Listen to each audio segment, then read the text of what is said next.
Hello and welcome back to the Tatbels YouTube channel. For those of you that are new, I'm Tatbels.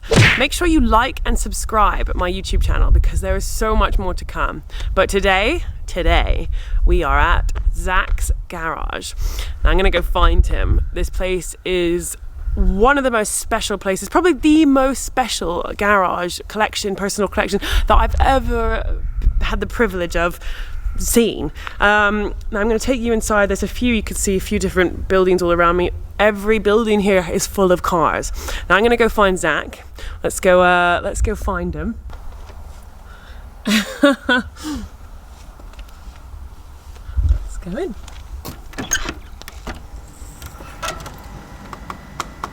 First up, a mural. Just have a little nosy, just to get ready to take it all in. So we've got this Lamborghini mirror here, which is bonkers, absolutely very, very special.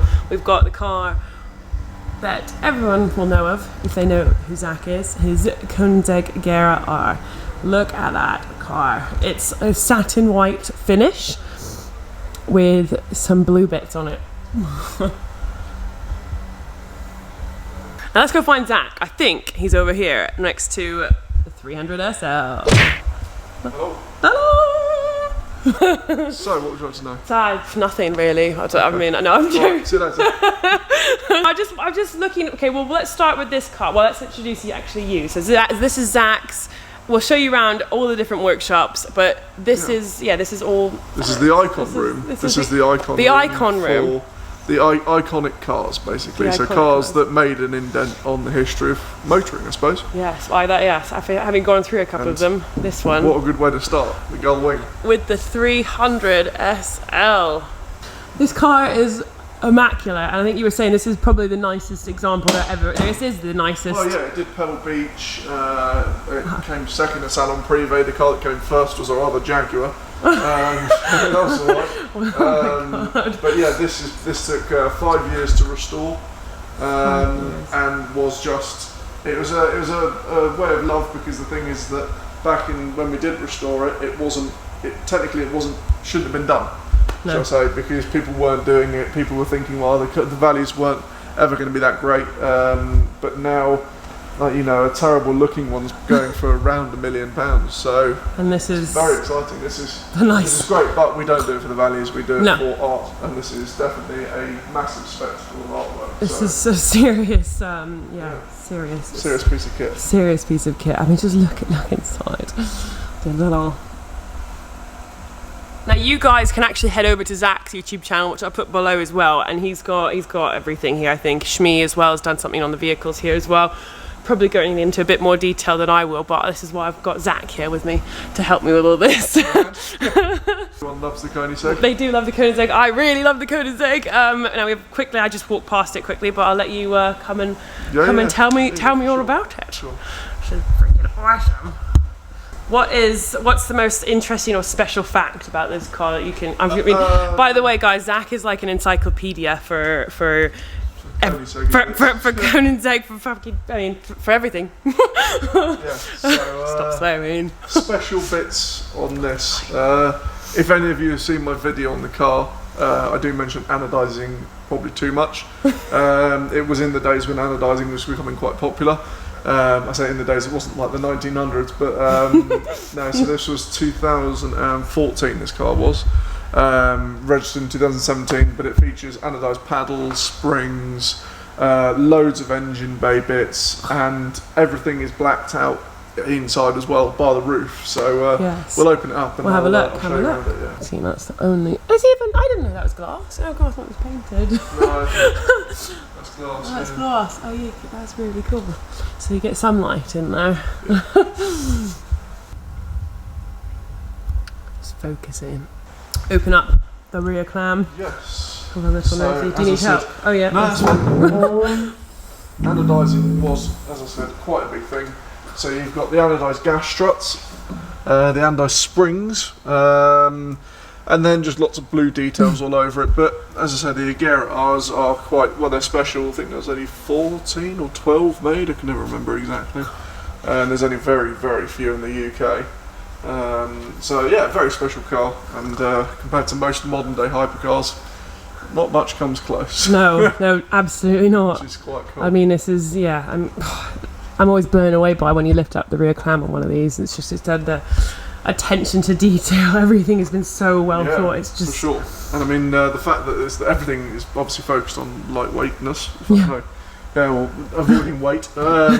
So the airbox, when we were redoing the spark plugs on it, the airbox you can pick up and literally balance it perfectly if you put your finger there, and you can balance it perfectly with one finger, and you can't even feel you're holding it.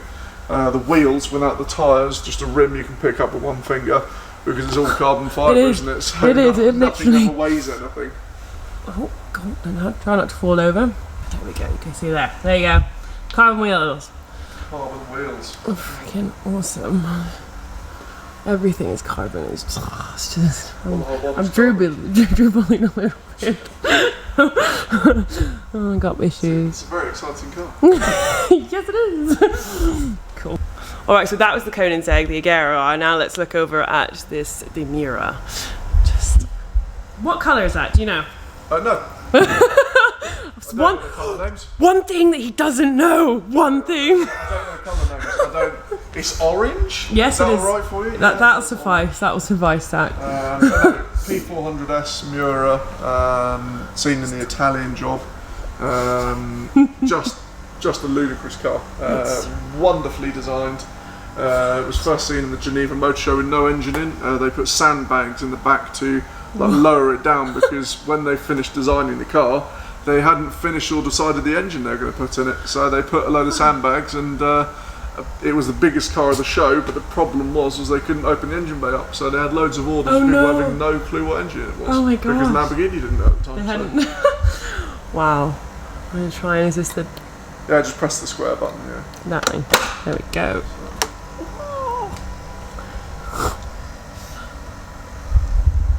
I love it. Fucking awesome car. There's a lot of swearing going on. Sorry guys. Yeah, you shouldn't be swearing. Soz. Come on, you shut up. What's that? I don't Sorry, I don't want to break it. Alright, you do it. Cars in here, we've got Countach 365 GTC4, 400 GT2+2.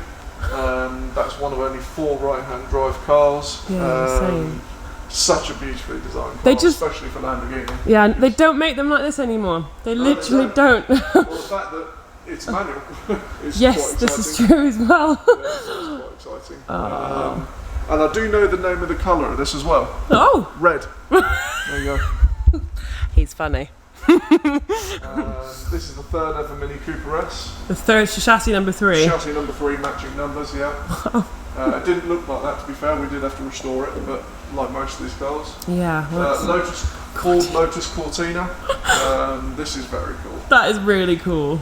What colour is the interior? It's not blue, is that just my eyesight? Black, okay. Black. Just my eyesight. Just black. Look at that. It's just immaculate. Everything's done cool. so well. It's just...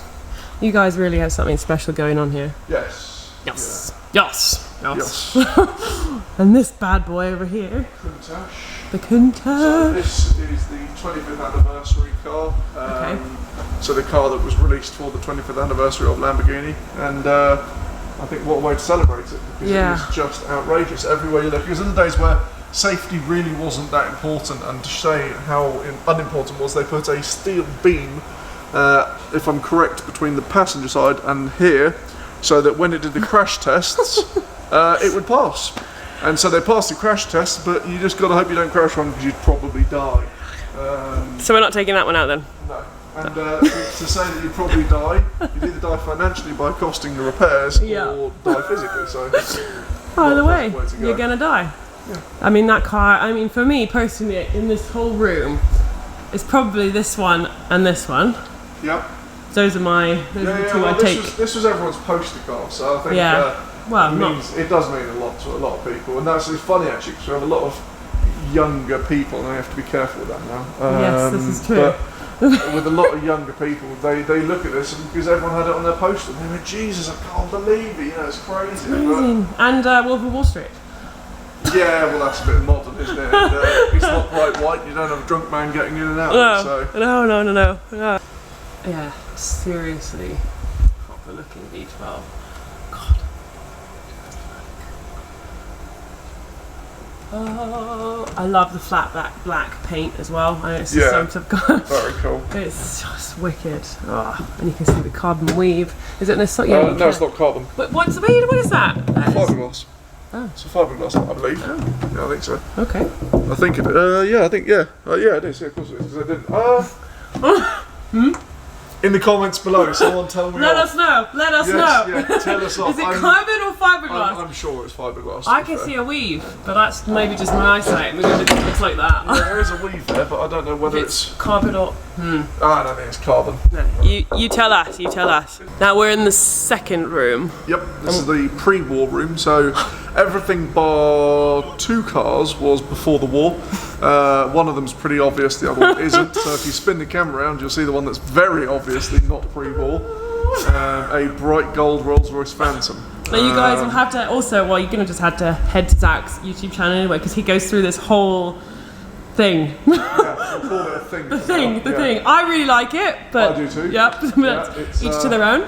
It's definitely a character. So it was originally grey on grey, so grey exterior, grey interior. The guy owned it and decided that he was bored of it and he wanted to do something ridiculous. And ridiculous it certainly is. I mean, I personally, yellow and purple are my favourite colours. I was saying to Zach earlier, I've never seen them together. and the interior. You'd hope you wouldn't in this. But it does. Well, it either works or it doesn't. I know there'll be 50% of the people commenting. Get in the comments. Let us know. What do you think? 50% of people love it, but it doesn't matter because it gets people talking. And that's exactly. The point of it. The one thing people do talk about is what's inside, which is Larry. It just gets more. That is not purple leather. That is pink leather. That's pink yellow. with purple, pink, yellow. Yeah, purple, pink, yellow, and then a yellow headliner with yellow seatbelts. God, it's just brilliant. Yeah, but it all works. I mean, soft close. It's still soft closes. You like that? Yeah, and it's sitting on 23-inch rims, I think, or 24-inch rims. They look huge. Yeah, they are massive, but they don't affect the ride quality. No. The car was lowered. The only time you can really tell the difference is when you go through really nasty bumps. We took this out the other day, and it was fine. You just go through a few bumps, and it's sort of like an average everyday car. Yeah. Compared to the floatiness of a Rolls Royce. So. Yeah. And again with this, I mean you can't see from here, but I can the put sparkle. a torch on it. If you want. Do that little torch. You can literally look at that sparkle. It's mad. So the paint fleck in the paint was opposing to each colour. So purple has white and yellow, white has purple and yellow, and vice versa. Oh I've probably got that all wrong. Yeah, it's fine. Yeah, so that is that's what it's got. But unfortunately, the car's been sitting for a while, so the paint just needs a bit of a buff up. But it's pretty. It's absolutely. I really like it. I kind of want one. Not to be driven in. Have it if you like. 200 grand right now. 200 grand right now. Yeah, probably. Yeah, I don't have 200 I think I could probably persuade the owner to sell it. Oh, right. And then what? Okay. So just to let you know, this is not our car. No. This is not our car. It's the only car we have in here that is not our car. It is on loan. I can't say who from. They want to stay inconspicuous for probably obvious reasons. One of them being the fact that it is gold. Yeah.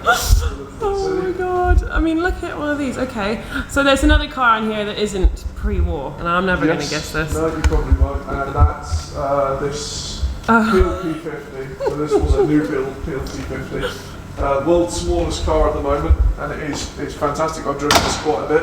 I drive it to my local pub. There's a pub car. I don't drink and drive. No. You can't drink and drive in this because it's bouncy enough and wobbly enough anyway. So, yeah. And so these two are both Peels. This one's road legal, this one isn't, only because we haven't done anything with it. It looks like something out of the Jetsons. I'm sorry, it's like, can you I don't know what that is. Sorry. Okay. Okay. Just a very old. Look at that. So, does it go underwater? No. No. Although I would like it to. That would be very cool. But this is also new. This is electric, unfortunately, but that's because the petrol ones were quite dangerous and they melted the fiberglass. Bloody hell. So yeah. Wow. Good fun. I had lots of fun. Yeah, great fun. And this. Oh, sorry. The Sinclair C5. Yeah. Now this thing. Everyone should know about that. Okay. I'm Now. hoping. I didn't know about that. This C5, never heard of it in my life. Zach just told me all about it. Sinclair C5. So Sinclair. this was meant to be. This was invented by Clive Sinclair, and it was meant to revolutionise motoring in the UK. And all it did was get people killed, which is why we have it, because it was attempted to be a big part of the UK. And now it's sort of coming back because it's electric. This is You know, this is basically a single-seater Tesla. Basically. Does it go as fast as a Tesla? 0 to 60 never, 0 to 10 iffy. So, oh my god. Perfect London car for the summer. Yeah, if you want to be killed. No, it's good fun. I love it. And I actually bought this for my dad for his birthday. That's very and nice. restored it, and there's parts still available actually, which is quite cool. There's one guy in the UK who sells parts. Wow. And I fixed it all up. Did you make it? Did you do it yourself? Most of it. I had some help with a friend of mine. It was just redoing the wiring loom because obviously it's old, it's dangerous. Yes, so yes. Fit a modern day car battery to it. So brilliant. All right, now we're in room number 3. This is the Jaguar Room. Just have a little look at this. So there are multiple Jaguars in here, but for now I will show you these two. This being the C-type and this being the D-type. C-type and D-type. Both very famous Le Mans cars. Not these didn't actually do Le Mans. This has. But this is the modern classic Le Mans, basically. Still raced. We've got the gearbox out at the moment, just doing a bit of work on that. But what an animal. Such an animal. I mean, I've personally never raced this. I'd love to one day. But you've got to muster up a lot of courage to get in something like this. No, this one went, what is it, 200 miles an hour? Is this the one that... Well, they believed it to be, I think, around 200 mile an hour, the long nose one. So the long nose obviously had the big fin on the back instead of the cone. And so yeah, I think it's because obviously it's history. It's all a bit sceptical, but it's very interesting to hear about all the different stories. And these were incredibly fast for their day, and they still are. I mean, before this was sort of race prepared, because we're doing a series of races. We actually took this to pubs and things like that. And the way you did that, this is quite interesting. This panel here, you remove. Okay. There is a seat there, tucked away, and there is a windscreen that you can plug into there and screw into either side. But the problem is, if you're not 4 foot tall, you are sitting completely out of the windscreen. Oh yeah, of course. Which is useless. So oh my gosh, this is mainly a single seater for now. I love that everything in here is a pub car. We don't buy and sell cars. We don't.